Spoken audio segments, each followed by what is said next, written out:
네, 보건의료 문제를 수다로 풀어보는 김영성의 보스다. 건치의 김영성이고요. 예, 건치를 사랑하는 의사 정영준입니다. 예, 이어서 두 번째 주제를 좀 다뤄보도록 하겠습니다. 먼저 저희 그 방송에서는 어쨌든 의대생 증원으로 시작된 의료 대란을 거쳐 지금은 이제 응급실 대란까지 오게 된 이런 상황인데 그런 말씀하셨어요. 그 문재인 정부 때 400명 증원 여기에 대한 의사들의 반발 260인가까지 줄였지만 결국은 이제 거부했고 코로나가 이제 발발하면서 그냥 무산된 그런 과정에서 우리 언론이라든가 정치계에서 그걸 어떻게 다루었는가를 복기해 보면 그 당시 야당이었던 현재 여당에서는 민주당을 그러니까 정부를 공격하기 위한 빌미로 사용했었고 그다음에 언론사나 이런 곳에서도 대량으로 뭐 이렇게 의사를 늘리는 게 얼마나 사회적으로 큰 피해가 갈 것인가에 대한 거짓 뉴스들을 굉장히 많이 양산을 했었는데 이번 이제 의대생 2,000명 증원의 과정에서 또 언론의 양상을 보면 의사들의 집단 이기주의가 좀 강한 거 아니냐 이런 초반에 어떤 의견들이 많았고 그래서 오히려 그 총선에서는 정부 여당 그러니까 윤석열 정부의 총선의 어떤 지지율을 높이는 계기가 됐었죠. 일부분은. 근데 그 문제가 결국은 이게 좀 더 심각한 의료 대란으로 갈 거다. 이런 결론이 나면서 오히려 지금 실패했고 현재까지 온 상황인데 이렇게 우리 한국 사회의 언론이나 정치 이런 힘의 안배들이 어떻게 흘러가는가를 보여주는 게 아닌가 싶습니다.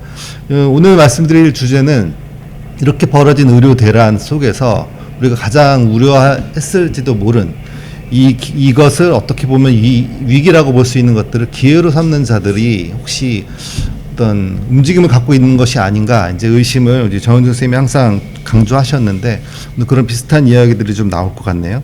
일단 8월 30일 날 정부에서 의료개혁 1차 실행 방안을 발표했습니다. 일단 그 내용을 좀 간략히 알려주시죠.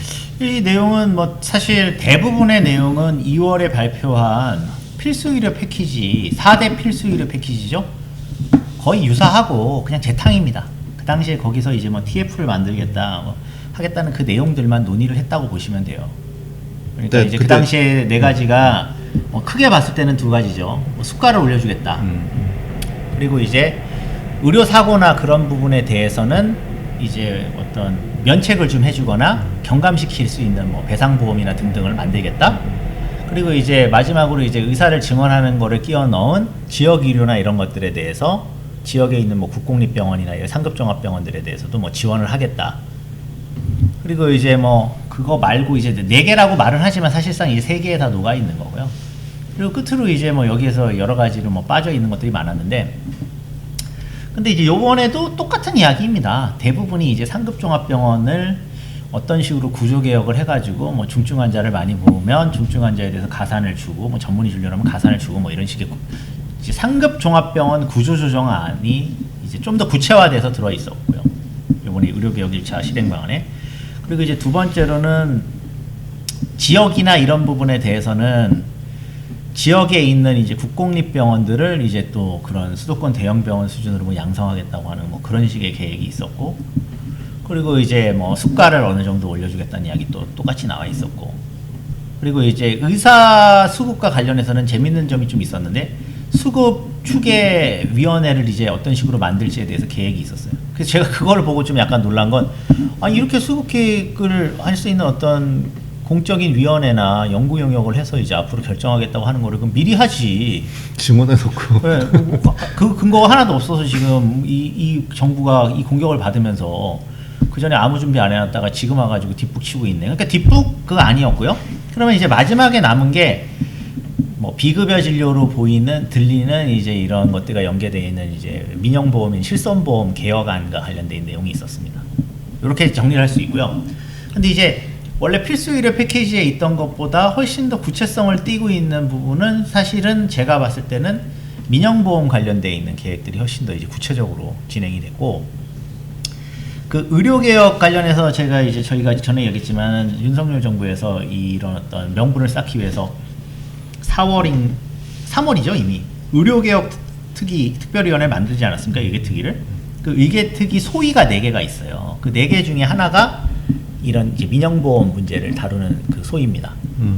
근데 이제 제가 느끼는 거는 그 소위가 가장 중요한 소위로 지금 이제 전락을 한 상황으로 보이고요. 나머지는 왜냐하면 하나만한 이야기들이고 특히나 전공의가 돌아오지 않는 상황이기 때문에 작동도 잘 안 돼요. 왜냐면 내년에 신규 전문의가 없는데 뭐 전문의 가사를 한들 지금 있는 기존 전문의 가지고 해야 되는 것이고, 그리고 뭐 그냥 가산 줘서 지금 상급 종합병원들 경영 위기 닥친 부분에 대해서 이제 보상해 주는 정도 수준이잖아요.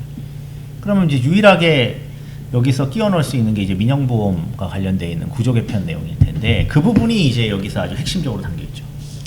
그러니까 그 2,000명 증원하면서 당시에 이제 필수료 패키지 4개다 그래가지고 뭐 의사들이 우려하는 부분들이 패키지로 다 해결할 수 있다. 이제 그때 정부의 의견은 그거였는데, 근데 사실 뭐 안으로 들여다보면 좀 그렇지 못한 부분들이 있었고, 근데 그 부분이 이제 현재 구체적으로 내용이 나왔는데 거기에 대해서 뭐 크게 바뀐 건 없는 거죠. 게다가 전공의들 지금 나와서 돌아오지도 않는 상황이고 의대의 증원을 이미 해놓은 상황에서 뭐 의사 수급 추계위원회를 만든다 이런 좀 별 의미 없는, 그러니까 어쨌든 또 상급 종합병원의 수가를 더 올려주는 것을 중심으로 한 내용이 중심인데, 여기에서 오히려 민영 부분, 민영 보험 부분 또 실손 보험 부분에 대한 내용이 오히려 좀 구체화됐다는 내용인데요. 그게 어떤 문제가 있는지 좀 말씀해 주실까요? 그래서 이제 첫 번째로 뭐 민영보험 이야기는 뒤에 좀 더 자세히 해야 되니까 일단 상급 종합병원 구조조정 계획을 보게 되면 병상을 감축하고 중환자 진료를 늘리는 걸로 되어 있습니다. 여기까지는 담론적으로는 나름 합의할 수 있는 내용이고 저희가 이제 지지할 수 있는 내용일 수 있는데, 근데 이제 구체적으로 거기를 들어갔을 때에는 상급 종합병원의 어떤 중등도를 높이는 문제는 결국은 경증이나 만성질환이나 이런 부분들을 해결해야 되는 지역의 1차 의료 체계나 전달 체계 이야기가 들어가야 되는데 1차 의료나 전달 체계 이야기는 거의 빠져 있는 상황에서 지금 하는 거거든요. 그럼 이 개혁의 방향성이라는 거는 개혁의 담론 자체를 봤을 때는 어느 정도 동의 수준이 될 수 있어요. 그러니까 이런 거랑 똑같다 보시면 돼요. 의사를 늘리는 것에 대해서는 동의 수준을 저희가 다 가져갈 수 있지만 이런 방식의 의사 증원에 대해서 동의하기는 어렵다라고 판다면 똑같은 거죠. 의료 전달 체계를 개편하고 지역 의료 체계를 개편하고 만성 질환 관리도 하면서 경증 환자는 사실 그런데 안 와야 되는 건 다 동의할 수 있어요, 저희가. 근데 그 방안은 뭐냐면 윤석열 정부는 탑다운 방식으로 상급 종합병원에 대해서 인센티브를 주고 중환자 진료를 많이 하면 돈을 많이 줄 테니까 하지 말라는, 사실 이 민영병원 병원 자본에 대한 선의를 믿는 방식으로 이 시스템을 구축하는 거예요. 그거는 전 세계에 유례가 없는 방식입니다. 둘 다 하겠죠, 뭐 돈 벌어야 되는데. 그렇죠. 지금까지도 사실 상급종합병원이 외래를 그렇게 많이 보고 경증 환자를 본인들이 데리고 있었고 와서 뭐 그런 검사나 이런 것들을 거기서 막 원스톱으로 하면서 동네 의원들하고 경쟁한 이유는 아무런 규제가 없었기 때문인데, 거기에 대한 규제를 실제로는 거의 만들지 않은 상황에서, 특히나 제일 중요한 건 계속 제가 말씀드리지만 지역 1차 의료에 대한 이야기가 아예 없기 때문에 그 공백 때문에 사실은 저희 환자들이 동네 의원 안 가고 수도권이나 이런 데 있으면 다 대학병원 간 거 아닙니까? 1차 의료기관이 그 내실이 있는 어떤 동네 의원으로서 1차 진료를 하는 게 아니라 영리적이고 상업적으로 다 개인 의원들이 대부분이다 보니까 아는 의사 없으면 사실 갈 데가 마땅치 않았던 거잖아요, 국민들이. 그래서 진짜 아픈 사람들은 그냥 돈 있고 하면 대부분 다 그냥 대학병원 간 거 아니겠습니까? 그러니까 이 부분을 해결해 줘야 되는데 뭐 주치의 제도를 한다든지 환자 등록제를 한다든지 아니면 1차 의료 무슨 뭐 강화 시범 사업을 한다든지 이런 내용이 하나도 없고 그냥 뭐 해송서에 대해서 추가적인 금액 주고 이렇게 돼 있어서 사실상은 상급 종합병원의 이해관계만 반영한 구조조정 아니라고 볼 수 있습니다. 그러니까 그리고 여기 이제 요번에 이 페이퍼에 들었지 않습니까? 요전에 이제 이 요구를 받아들여서 간호법을 통과시키면서 사실상 이 간호법이 PA법이 됐지 않습니까? 그러니까 병원에서 저임금으로 나름 의사 노동을 대체할 수 있는 사람을 이제 합법적으로 쓸 수 있게 해주는 법도 통과시킨 상황이기 때문에, 그리고 대통령도 8월 29일에 나와가지고 앞으로 아무 문제 없을 거라고 말하면서 그 아예 그 프롬프트에 있었던 거잖아요. 전문의와 PA로 앞으로 운영하게 될 거라고 이야기했잖아요. 그러니까 그렇게 이제 지금 구조개혁 그 구조조정안은 확정이 된 걸로 지금 저는 보이고, 그래서 이거를 개혁이라고 말해야 될지 심히 의심스럽습니다. 그리고 이제 두 번째로 이제 민영보험 이야기가 나오는 거죠. 그리고 뭐 간호법은 사실은 목표 자체가 PA 간호사들을 위한 법은 아니었죠. 지금 법의 성격도 완전히 다 바뀐 거가 아닌가 싶네요. 그 비급여 얘기를 좀 해주시죠. 그러니까 이제 비급여 관련해서 지금 보면 의료개혁 특위에서 이제 이 논의를 하는 테이블에 아주 복잡다단한 성격을 알 수가 있는데, 이미 첫 번째로 이제 의료개혁 특별위원회에는 사실상은 이 정부의 의대 증원안을 무비판적으로 지지하는 세력들만 들어가 있다고 보시면 되거든요. 혹은 이제 여기서 뭔가 이 위기는 기회라고 생각해서 뭔가 얻을 수 있는 사람들만 들어가 있다고 보시면 돼요. 그러니까 비판적으로 증언은 해야 되지만 비판하는 사람들은 또 그 안에 들어가 있지 않아요. 그러다 보니까 어떤 상황이 됐냐면은 증언 자체에 대해서는 그 안에서 논의할 수 있는 분위기가 아니고, 이런 위기 상황에서 각자의 이해관계에서 최대한의 이익을 이제 뽑아내는 걸로 바뀌면서, 비급여 민영보험 그 소위원회 같은 경우는 보험협회에서 다 들어가 있거든요. 보험협회는 요번에 이제 무슨 생각을 할까? 보험협회는 요번에 이제 어쨌든 이 민영보험이 건강보험을 대체하는 수준의 어떤 큰 변화를 요번에 만들고 싶어 하는 게 지금 읽혀지고 있고요. 그래서 이 의료개혁 1차 실행 방안에서 제일 놀라운 거는 뭐냐면은, 이제 민영보험이 사실은 건강보험과 경쟁하는, 본인이 심사평가를 하고 본인이 의료기관하고 가격이나 진료 조건을 가지고 계약을 하고, 사실상 이제 민영보험과 의료기관 계약제죠. 이 부분을 명확하게 하려고 합니다. 그리고 그걸 너무 노골적으로 써놨기 때문에 이제 저희 이제 이 방송을 들으시는 분들이 아시는지 모르는데, 2005년에 삼성생명이 이제 내부에 민영보험 발전 보고서를 내서 한동안 저희가 이제 기자회견도 하고 시민사회단체에서 엄청 그동안에 해자했던 그 미국식 의료보험 도입 사업이 그 그림 그대로 여기 탑재가 돼 있습니다. 이명박 때죠, 이명박 때. 그러니까 이명박 때 하려고 했고, 노무현 정부 때 삼성생명에서 만들었었고, 그때 들어가. 이제 더 맥락상 보면 김대중 정부 말기에 그 당시 이제 재정관료들이 민영보험 TF에서 이미 거론을 했었고, 더 나가면 김영삼 정부 때 1994년에 이미 다 그렇게 해야 된다고 또 그 당시에도 재정관료들이 했던 거죠. 그러니까 재정관료랑 금융위원회나 이 이제 금융 쪽 사람들은 어차피 여기 회전문 인사지 않습니까? 관료했다가 보험사 금융권 이렇게 도는 거 아닙니까? 여기 다 저희 알다시피 모피아는 다 여기 사이클은 자기들 필드잖아요.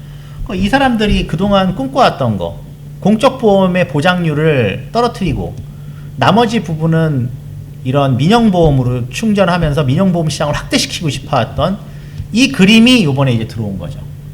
그래서 저는 애초에 이런 그림 하에서 의사를 증언했다고까지는 생각하진 않아요. 그것보다는 이제 재정관료 입장에서는 크게 봤을 때는 의사를 증언해서 의사 임금을 떨어뜨리려고 한 거는 명확한데, 왜냐하면 의사 임금이 병원 자본이나 금융 자본 입장에서는 큰 부담이 됐던 거죠.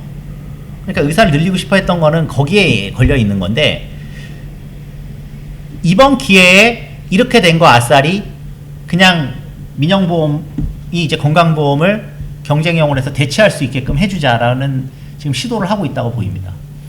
실은 전에 이 의료 민영화 이게 제일 많이 나올 때 저희가 굉장히 많이 반대했던, 그리고 의사단체라든가 저희 건치나 이미호도 마찬가지인데, 이제 의료기관과 보험사 간에 어떤 계약 관계를 성립하는 것들이 굉장히 위험하다. 이렇게 되는 순간 일단 건강보험 체계가 무너질 가장 큰 그 문이 열리는 것이다라고 했었거든요. 왜냐하면 현재 같은 경우에는 비급여를 이제 치료를 받으면 그 부분에 대해서 실손보험으로부터 돈을 받는 거죠. 그렇게만 되어 있고 어떤 심사라든가 이런 것들이 전혀 없는데, 이제는 그 심사 기능도 자기네들이 갖겠다. 그다음에 보험사가 의료기관과의 계약을 하겠다. 이렇게 되면 항상 여러 곳에서 말씀하시면 삼성생명과 제휴된 병원들이 생기게 되는 것이고, 거기에서 의료 내용들도 사실상 삼성생명이 관련된 곳에서 심사를 하고 이런 부분에 대한 지급을 하고, 그래서 그 하나의 건강보험 체계를 그대로 민영보험 체계에서 갖게 되는 거고, 결국 이런 이게 이제 계속해서 확산되게 되면 서비스가 좋은데 그러면 우리는 앞으로 이제 여기에다 좀 돈을 내고 많이 써야 되겠다 해서 삼성생명에 1년에 몇백만 원씩 내면 굉장히 좋은 의료 서비스를 받을 수 있는 어떤 계층들이 발생하고, 이렇게 되면 건강보험의 어떤 보장성이라든가 이런 것들이 확대될 가능성이 국민적 여론에서 밀려날 가능성도 있는 거가 되는 거잖아요. 이런 거에 단초가 시작되는 게 아닌가 싶은데, 이게 가능성은 어떤가요? 이게 될 것 같은가요? 저는 가능성이 상당히 올라가고 있다고 봅니다. 왜냐하면은 작년에 이제 저희 실손보험 청구 간소화가 작년 10월에 여야 합의로 통과됐잖아요. 그때 그 어떤 여론 지형이 뭐냐면 첫 번째로는 국민들한테 편리성이 있다라고 뭐 이제 금융위원회부터 시작해가지고 보험사 뭐 하다못해 거기에 뭐 경실련을 포함한 뭐 이런 그 시민사회 단체들 중에 소비자 단체의 경향이 강한 곳들, 그 다음에 환자 단체까지 동조를 했죠. 근데 사실 그 이면에 있는 이야기를 조금 들여다보면 사실 그 기본적인 베이스는 의료 공급자, 의사에 대한 불신에 기반하고 있어요. 어차피 의사들이 비급여 마음대로 하고 하니까 금융자본을 끌어들여서 걔네가 의사들을 통제하거나 의사들을 때려잡으면 된다라고 하는 이 약간 좀 소아병적 제가 봤을 때는 수준에서 이걸 판단하고 있다고 보거든요. 그러니까 금융자본이 의료 공급자보다는 조금 더 선의의 자본일 거라고 생각을 하는 것 같아요. 이제 사실 한국의 의료 공급은 대체로 이제 대형 병원을 제외하고 의원이나 중소병원은 사실은 소자본이죠. 자영업자 수준인 거고 일부는. 근데 이제 이런 것과 이제 어떤 경중 구분을 못하는 사안에서 발생을 했어요. 그럼 이번에도 이걸 대치해서 생각을 해보시면은 만약에 실손보험이 비급여를 계약할 수 있고 가격을 결정할 수 있고 또 심사평가 해가지고 거기에 대해서 제시한다고 했을 때 국민들 중에 상당 부분은 의사들이 지금 과잉 진료를 해요. 그리고 의사들이 뭔가 뭐 엄청 많은 돈을 벌어들이고 있고 본인들이 초과 이익을 얻어가고 있어요. 근데 그 부분을 실손보험사가 통제해 준다고 해. 요 그림으로 가는 거죠. 그래서 가능성이 올라가는 겁니다. 이거를 저희가 미국식 의료민영화라고 하는 점을 옳게 주장하는 사람들이 많으면 여기까지 오지도 않았어요. 그리고 민영보험사는 그런 거를 알고 있기 때문에 이거를 사실 노골적으로 이야기를 안 했습니다. 그동안 소위 이야기하는 직불제, 의료기관이 보험사에서 직접 돈을 받는 구조 뭐 이런 것들은 생각을 안 했던 거잖아요. 근데 요번에 이렇게 노골적으로 이야기하는 걸 보고 아예 요번 기회에 그냥 한번 우리 기회 잡았다. 한번 가보자. 이게 저는 큰 그림이라고 봅니다. 그리고 의료개혁과 관련해가지고 이제 아까도 제가 얘기했지만은 뭐 이런 기존 시스템들이 완전히 이제 거의 준붕괴 상태로 가게 되면서 한번 다 흔들게 됐을 때 이걸 툭 던지는 거죠. 건강보험으로 이거 유지하기도 어려울 것 같고 그리고 실제로 뭐 이제 전문의 진료나 이런 것들 중심에 하게 되면 뭐 당연히 진료 수가 올라가야 되고 건강보험 재정에 또 영향을 미칠 거고 재정에 영향을 미치면 도저히 감당이 불가능하다고 하면서 그냥 민영보험으로 부자들이나 여유 있는 사람들은 그냥 그걸로 하자고 해. 뭐 이런 식으로 넘어갈 수도 있고요. 재정관료들의 그 기본적인 생각은 연금도 그렇고 다 똑같습니다. 공적 부분의 영향력을 축소시켜서 자기들의 민간 금융자본이나 돈벌이 사업들을 늘려서 자신들의 영역을 넓히고 싶을 것 뿐이거든요. 그런데 이제 지금 이 상황에서 의사들이 갖고 있는 어떤 이런 생각들이 국민들의 적대감을 불러일으키기 때문에 가능할 수 있는 어떤 여론적인 토대는 마련이 되고 있는 거죠.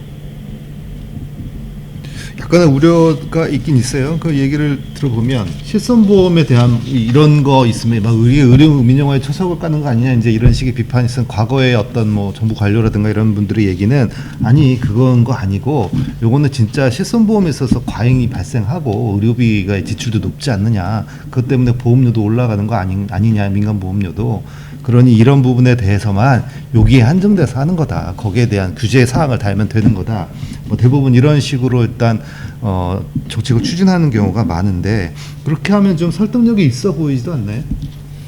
그러니까 이제 이미 실손보험이 노무현 정부 때 전면 도입되면서 저희가 이제 걷잡을 수 없는 길을 이미 많이 가고 있는 거죠. 제가 항상 이야기하지만 뭐 동북아에서 일본이나 대만 같은 데는 존재하지도 않고 거의 팔리지도 않는 그런 상품들이 한국이 이제 공적보험을 방기하면서 그 틈바구니에서 이제 이만큼 커진 거 아닙니까? 4천만 명 이상이 이제 가입하는 뭐 금융위원회가 문재인 정부 때 걸핏하면 제2의 뭐 건강보험이니 뭐 국민 지킴이니 아니 정부가 돈 내가지고 그런 광고를 해줄 정도의 이제 뭐 꼭 필수적인 어떤 보험인 것처럼 만들어 놓은 거 아니에요? 근데 그거 자체가 사실은 심각한 어떤 착시 효과인 거죠. 왜냐면 그거 자체가 사실은 건강보험이 보장성이 높고 건강보험의 보장범위가 넓고 저희가 일본처럼 혼합진료 금지를 한다든지 대만처럼 총액예산제를 했으면 생기지 않았을 일이라는 거예요. 그러니까 생기지 않았을 이런 어떤 나쁘고 엉망진창이고 망가져 있는 상황에서 야 망가졌으니까 그래도 이게 더 낫지 않아? 라고 지금 이제 제안하는 상황 정도인 거거든요. 근데 이제 그게 통하는 이유가 제가 말씀드린 대로 의료 공급자에 대한 대중적 불신이 있기 때문에 그런 거죠. 진료실에서는 신뢰할지 모르지만 저 사람들이 하는 어떤 정책적 방향이나 그리고 이제 아마 의협이나 이런 데는 이제 그런 식으로 민영보험이 들어오면 이제 아마 반대하는 세력이 엄청 많아질 겁니다. 물론 이제 일부 또 의료 공급자들은 여기 이제 편승해갖고 큰 돈을 벌 수 있기 때문에 그렇게 이제 그쪽으로 빨려 들어가고 있을 거고, 그 비대면 진료도 마찬가지예요. 비대면 진료도 되게 단일 대우로 의사들이 반대하는 것처럼 보였지만 막상 지금 시범 사업 시작하면서 코로나 터지니까 그쪽에 이제 펀드에 돈 넣고 의원들 중에 비대면만 전문으로 하고 이런 세력들이 이미 다 생겨 있잖아요. 그러니까 이거 그렇게 해서 이제 침투를 하면 공급자분들은 이제 개편이 되는 거죠. 그거를 노린다고 저는 보는 겁니다. 이번 의료 개혁안 안에도 그 비대면 진료를 이제 정식화해야 된다 뭐 이런 안도 들어있던 걸로 봤고요.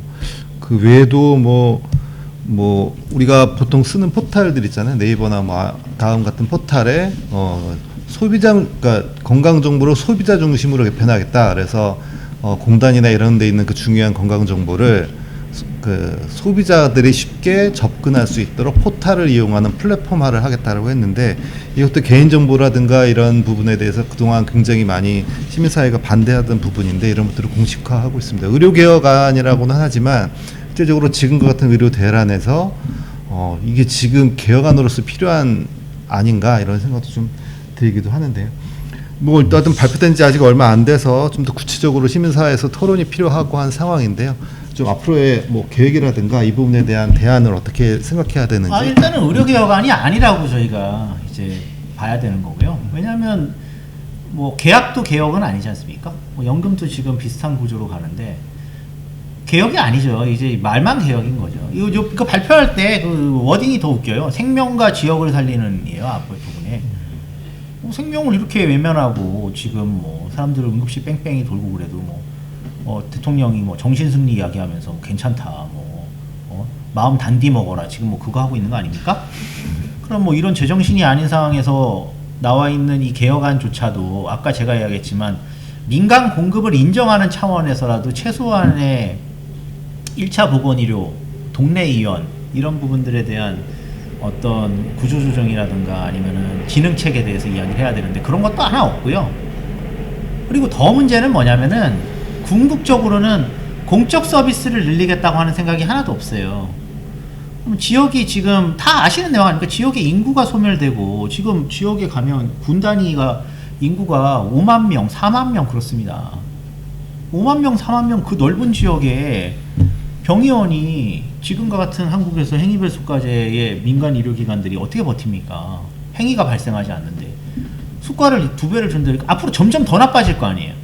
그러니까 지금 여기서 그런 부분들은 공적 의료 서비스 인프라를 최소한 더 늘리겠다고 하는 거는 최소한의 국가의 책무거든요. 그것조차 지금 다 방기하는 상황에서 그러면은 전남 지역은 전남대병원으로 가고 경북 지역은 그러면 봉화, 뭐 영주, 안동에서 그러면 다 그러면 대구 경북대병원으로 갑니까? 말도 안 되는 소리를 지금 정부가 하는데 이 과정에서 빠져 있는 아까 제가 이야기했지만 1차 의료 이야기와 공공의료 이야기가 앞으로는 이제 핵심적인 사도가 될 거고, 두 개가 빠져 있으면 사실 개혁이라고 말할 수가 없어요. 그냥 계약인 것이죠. 그러니까 이 안은 윤석열 정부의 거짓 개혁안을 여실히 보여주는 겁니다, 실제로는. 그리고 이 말장난이 너무 심해가지고 이 윤석열 정부의 어떤 모든 정책들은 이름만 그럴싸하고 막 앞에 뭐 이렇게 언사, 이 목적 이런 것들, 동의 수준 이런 거는 막 이것도 직접 페이퍼 읽어보시면 뭐 상급종합병원 아까 제가 말씀드렸지만 뭐 중증 환자 늘리겠다 뭐 다 맞는 이야기잖아요. 근데 이제 그거를 전체적으로 이렇게 악의를 맞춰놓고 보면 상급종합병원 병원자분 재벌병원들은 먹고 살게 해주겠다라는 거고, 나머지 이제 뭐 저희 시민들이 1차 진료기관이나 아니면은 그런 의료 결핍 지역에서는 각자 도생해서 정신승리 하라는 그런 계획인 것이죠. 그리고 이제 민영보험 꼭 가입해야 되는 것이고, 민영보험 가입할 수도 없는 가난한 사람들은 윤석열 정부의 소위 이야기하는 약자 복지로 약한 복지를 이제 받으면서 나는 이제 약한 서비스를 받으면서 이제 차별적인 대우를 받게 되는 이번에 뭐 의료급여 계약안도 이제 뭐 오늘 이야기하면 한도 끝도 없는데 이렇게 다 똑같은 맥락에서 나오는 겁니다. 돈은 안 쓰고 공적 서비스는 줄이고, 예, 대형 병원들은 살리고 지역 의료는 망가뜨리고, 뭐 이거는 완전 쓰레기 아니죠. 예, 막아야 됩니다. 의료개혁 1차 뭐 방안이라고 했는데 이거를 이름을 좀 하나 지어주실까요?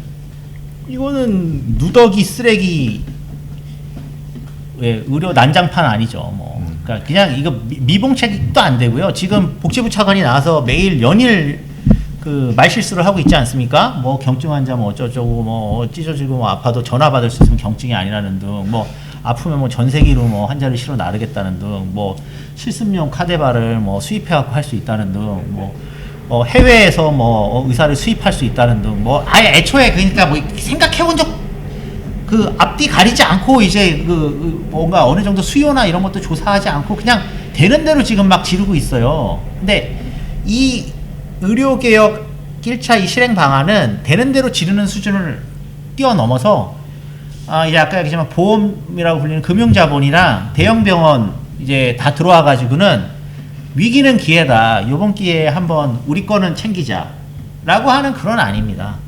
그래서 더더욱 더 문제가 있는 거죠. 네. 의료개혁은 아니고 의료개악을 넘어서 의료 난장판안이 발표되었다고 정리하면 될 것 같습니다. 오늘 긴 말씀 감사하고요. 예. 마치도록 하겠습니다. 감사합니다.